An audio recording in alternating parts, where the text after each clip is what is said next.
Tiene la palabra. So the distinguished representative of the Russian Federation has the floor. Thank you, Mr. President. We wanted to explain our position regarding the proposal of some members of the Council to hear, in the course of a briefing to the Security Council, the report of the chairman of the fact-finding mission established by the Human Rights Council. We believe that this kind of decision would be a mistake. It would create a negative precedent for the future work of the Council, the Security Council. As for the joint letter to the President of the Security Council from the 9 member states with the initiative of having this briefing, the form of this address, we believe, is a kind of innovation, quote-unquote, in the work of the Security Council. If we call a spade, this is nothing else but arm twisting. When the authors of this address show everyone else that basically the result of this kind of vote is predetermined in advance.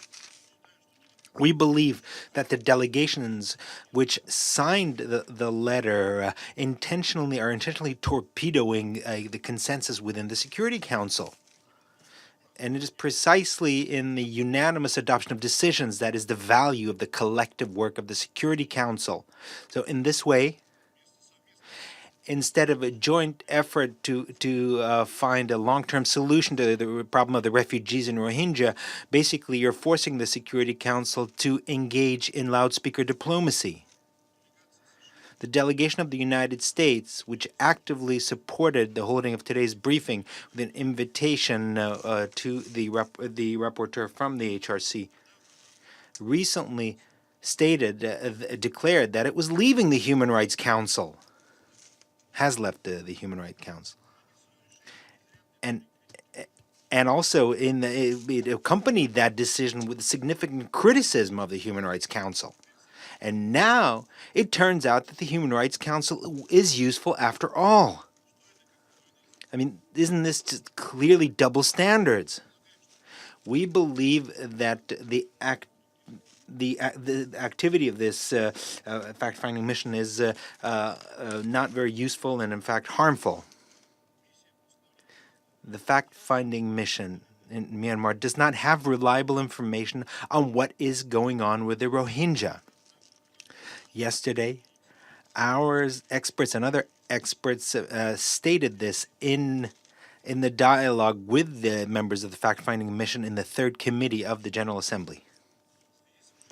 In connection with everything I've said, we believe that the report of the fact-finding mission is raw and too biased, and the idea of throwing out, so to speak, its conclusions in the Security Council is harmful, to put it mildly. Furthermore, since the report of the fact-finding mission has already been discussed in the 3rd Committee, we see no added value in examining it here in the Security Council. Of course, if we want to avoid the duplication of efforts by the main bodies of the UN in deeds and not simply in words, we also believe that the discussion in the Security Council of the fact-finding mission report could put in question the authority of the Human Rights Council, to which the fact-finding mission is accountable. We would like to once again stress that the key to resolving the problem of the refugees in Rohingya is through a bilateral cooperation between Bangladesh and Myanmar. The role of the international community should be in providing assistance to the two capitals in implementing the agreements that have already been reached. In light of everything we have said, we will vote against holding this briefing to discuss the conclusions of the fact-finding mission on Myanmar. We call on other delegations here to do likewise. Thank you very much. I want to thank the distinguished representative